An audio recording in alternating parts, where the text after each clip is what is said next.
All right, so I thought Diablo 4 was amazing, but like everything, there are some things that worked and some things that didn't. So I'm going to talk about 5 things that worked in Diablo 4 and 5 things that didn't. So here we go. Here's what worked.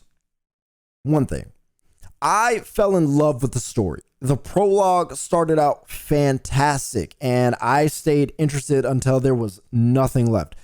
Some of the storytelling was fairly direct at times, but those were minor details, the kind of stuff that helps people connect the dots. I watched The Blacklist, all right? When story threads get too long or you're trying to remember characters, their quirks, what they did, how it relates, and especially if you're just jumping in for the first time, it's easy to lose connections. So it's nice to have a few, on the nose moments to help bring it all together. But there was still a lot of mystery and a lot of intrigue despite those on the nose moments and signposts. I love the broken relationship dynamic between Lilith and Inarius. I love how the human race is trying to figure out their place in this battle between those two. There's some onion peeling going on, and I like that. And I like that Blizzard went with that kind of depth. It's very good. Here's something that didn't work. The bosses weren't fantastic. I was running around and scrambling for most of them, hoping I didn't take damage from a non-combat hit or area of effect stuff on the ground. They're just giant beasts that are sponges and do heavy damage. It's fine. It's okay. I just wish they were more interesting. They didn't get interesting until I was higher level and I could do more interesting things during combat. At that point, it was more fun. The only boss that I appreciated was the last one in the beta. I don't want to spoil it for those who will play it during the open beta, but it's more mechanically interesting and I had to think about my positioning. So I don't think all hope is lost on boss designs, but for the most part, I didn't like what I saw. Here's something that worked. The loot drop rates. I never felt like I was starving for new loot, but I also didn't feel like I was spoiled. It's a tough balance to get loot drops right, and Blizzard hasn't always gotten it right with Diablo, but this felt good. I found 4 legendaries and no uniques before I finished. Level 25. That's not a lot, and I feel like that's how it should be, at least by that point. I'm sure once I start the beta back up for the second weekend, I don't know if they're going to expand how many levels you can go. Probably not. I don't know. But they said you could keep the character that you started from the early access open beta. I'll probably find more legendaries, and more often than not, probably a unique or 2. Maybe not more often than not, but I'll probably find a unique. Maybe 2 uniques. Especially since I'll be starting from the top. I'll be repeating a few dungeons, things like that. That makes sense if that were the case. But the drop should feel special, and during the beta, I'd say it did. They should only stop feeling special when you're in the middle of the end game, because at that point, you're min-maxing. But with 100 levels, things might be a little different. We'll see. I don't know. What didn't work? I didn't like the class-specific dungeons. Not totally keen on that. I get what you can earn can be used for new characters of that class, but when you find them on the map, if it's not for the class I'm using, I just want to skip it. I see Druid or Necromancer, and I'm like, okay, I don't really want to do that. Like, I recognize that's likely a me problem, right? I get it, but most people probably play with multiple characters, so it makes sense. You got your character, you got multiple groups you're playing with, so you got characters for them. You get bored, you want to start another one. You just like going through the game a lot, so you start a new character. I get it. I am not probably the target audience for this. This is preference territory. But if what you earn, I believe it's the aspects from the dungeons, if they're not permanent unlocks for other characters as you complete them, then that decision doesn't really make sense. Like, if I start a new character and what I earn from the other just doesn't, I don't get that. At that point, I think that's bad and that should be changed. The saving grace is that I do like sharing. Yes, I do. Especially in loot-based games. Uh, if a friend needed some loot and I can farm those class-specific caves for that loot, which would be really smart if that was the case, that'd be dope. I would do that. I would go to those caves, farm loot, and help my friends out. That would be useful. Two people searching for loot will go faster than one. Here's something that worked. While I didn't like the class-specific dungeons, I did like the difficulty. It was challenging.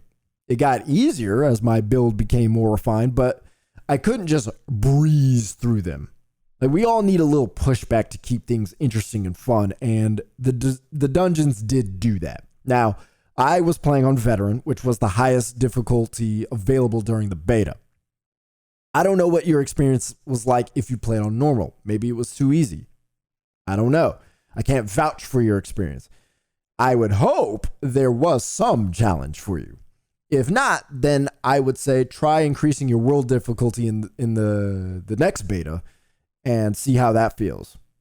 I think you would like it more. Would you die more? Yes, but I do think that pushback, it would be just right. Here's what didn't work.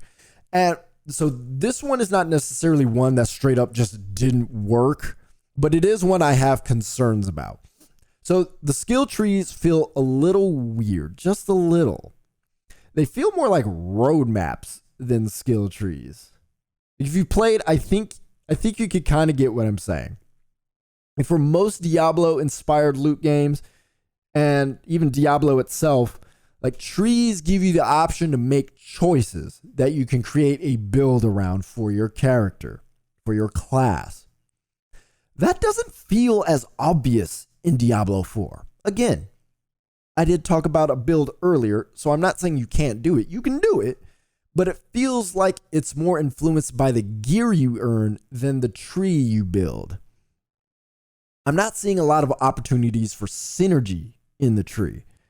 There's some, like for the rogue as an example, you can focus a build around imbue or something like subterfuge, but those feel like they're meant to be built for you. Like, all the synergies that are there are kind of really obvious.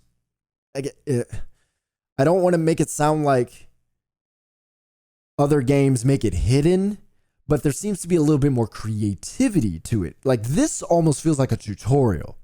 Like, I'm not seeing options to combine with, like, the shift mechanic, for example. I see lots of options for vulnerable, but that's also because lots of gear I found supports vulnerable. So I'm hoping there's some creativity involved. But again, keep in mind, we're talking about the first 25 levels. And without the Paragon board fully available, I really don't know how this is all going to go down. I haven't seen the Paragon board yet. I think I did see a video come out of somebody explaining it. Maybe they got some early access. I haven't had a chance to look at that. So perhaps there's more opportunity for creative builds with the Paragon board. Not really sure. But as of right now, I'm not seeing it.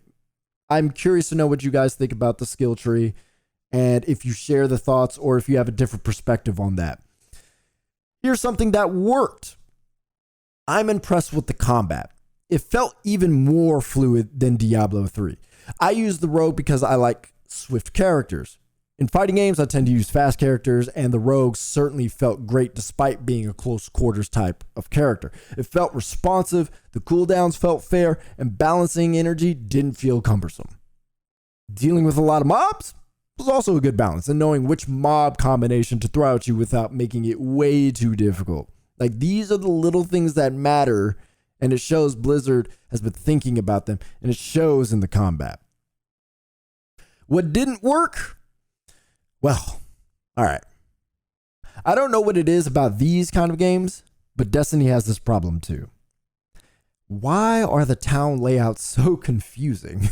You can't tell what's what. And then everything is spread apart. I get you can use the icons on the minimap, but I don't know, there's a connection I get when I don't have to look at the minimap to see where everything is. Like, I'd like to get familiar with what the buildings look like and just be able to go. It kind of feels good. In real life, hospitals are distinct. grocery stores stick out. You know when you can pass a car repair shop. You know what that looks like. The essentials in your life typically stick out. I don't know why they don't in Diablo 4. Like, even as Pokemon has grown in map size, you know what the Pokemon Center is. Even though it's big, you remember, oh yeah, that's the Pokemon Center. That's the hospital. It's essential. So, I don't know, change the color of the roof, make bigger signs, do something, make signs. I don't remember seeing any of those.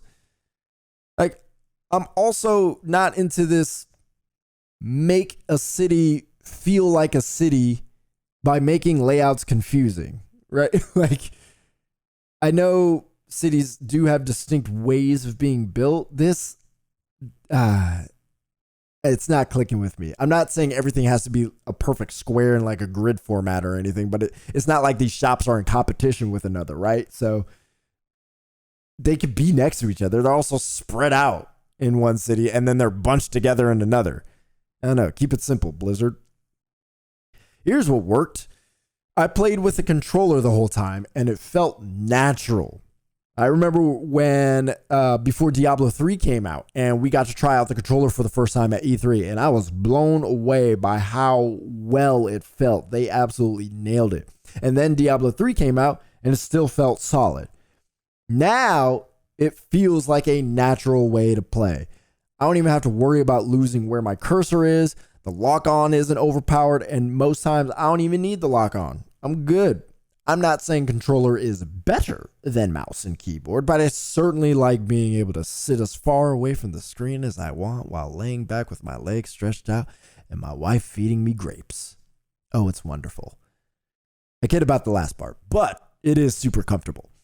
At this point, though, there's no difference between playing with a controller and mouse and keyboard. Both ways of playing are fantastic, whichever way you decide to play. What didn't work? Lastly, the dungeons weren't all that distinct. Like, at times, I felt like I was going through a loop of the same area. It didn't bother me during combat because the combat is so good. I was distracted, but while nothing was happening, oh, it was noticeable. It stuck out like a sore thumb. Dungeon design is hard. I get that. I acknowledge that. I've heard the dungeons are slightly procedurally generated, and if that's the case, I get that. Diablo 4 is a huge game, but it can't be that obvious. Like, dungeon design is one of those things where if it's good, people will take notice, but if it's not great, people will take notice. It's not great. It's not. I don't have good memories of any particular dungeon except for the ones that stuck out to me as like, oh yeah, yeah, I remember. Which is a shame because I feel like most ARPGs or loot-based games that are based off Diablo make it a point to have good dungeon design.